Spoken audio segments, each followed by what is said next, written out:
আসসালামু আলাইকুম। গতকালকের আগের দিন এসমো ফারাজ লাইভে এসেছিল, অনেকেই আপডেট জানতে যাচ্ছেন। গতকালকের আগের দিন এসমো ফারাজ অল্প সময়ের জন্য লাইভে এসেছিল। এসমো ফারাজ লাইভে এসে প্রথমত আমাদেরকে রমজানের শুভেচ্ছা জানিয়েছেন। রমজান মুসলিমদের জন্য খুবই গুরুত্বপূর্ণ একটি মাস, এমনকি আল্লাহর অধিক নিকটবর্তী হওয়ার একটি মাস, গুনাহের মাফের মাস। এই মাসে মুসলিমগণ যেই আমলই করবে 70 গুণ বৃদ্ধি পাবে।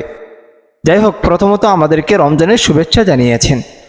তারপর আলোচনা করেছেন আমাদের কোম্পানির যাত্রাটা কেমন ছিল। 2018 সাল থেকে কোম্পানি চলতেছে, এই পর্যন্ত অনেক কিছু ঘটে গেছে যা আপনারা ইতিমধ্যেই জানেন। এসমো ফারাজ খুব শর্টকাটে অল্প কথায় এই বিষয়ে আলোচনা করেছেন।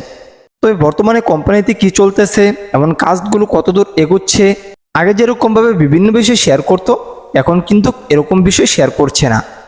অর্থাৎ এসমো ফারাজ মিটিংয়ে এসে কোনো আপডেটই দেয়নি, কোম্পানি সম্পর্কে কোনো তথ্যই দেয়নি। যাই হোক, আমরা যতটুকু জানি কোম্পানিতে কাজ চলছে, এমনকি যখন কাজগুলো সম্পন্ন হবে তখন এসমো ফারাজ এক একটা করে আমাদের সামনে তুলে ধরবে। আমরা এসমো ফারাজ বিশ্বাস করি, আশা করি আমাদের জন্য ভালো কিছু হবে।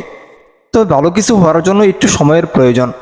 দেখা যাক কি হয়, আমরা ভালো কিছুর জন্য অপেক্ষা করতে রাজি আছি। অনেকেই বলে থাকেন আর কতদিন সময় লাগবে। দেখেন, বর্তমানে এই সময়টি কেউ বলতে পারবে না। আপনারা আশেপাশে যে সমস্ত আলোচনা শুনছেন, ওই সমস্ত আলোচনার দিকে ফোকাস না করে নিজেদের কাজে ব্যস্ত থাকুন। যখনই কোনো আপডেট আসবে অবশ্যই সরাসরি এসমো ফারাজ স্যারের কাছ থেকে শুনবেন।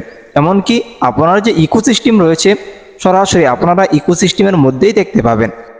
সেক্ষেত্রে কে কি বলতেছে ব্যক্তিগতভাবে মনে করি ওই দিকে ফোকাস দেওয়ার কোনো প্রয়োজন নেই। তবে যদি আপনারা ব্যক্তিগতভাবে এই দিকে সময় দিতে চান, তাহলে আমি বলবো আপনারা এআইকে বোঝার চেষ্টা করুন। তাহলে আগামী দিনে আপনার জন্য পথ চলা সহজ হয়ে যাবে। সময় নষ্ট না করে সময়গুলোকে ভালো কাজে ব্যবহার করার জন্য চেষ্টা করুন। ইনশাল্লাহ আশা করি এই সময়ই আপনাকে উপরে তুলে দেবে। ভিডিওটি এখানে শেষ করছি, দেখা হচ্ছে পরবর্তী কোনো এক ভিডিওতে। আসসালামু আলাইকুম।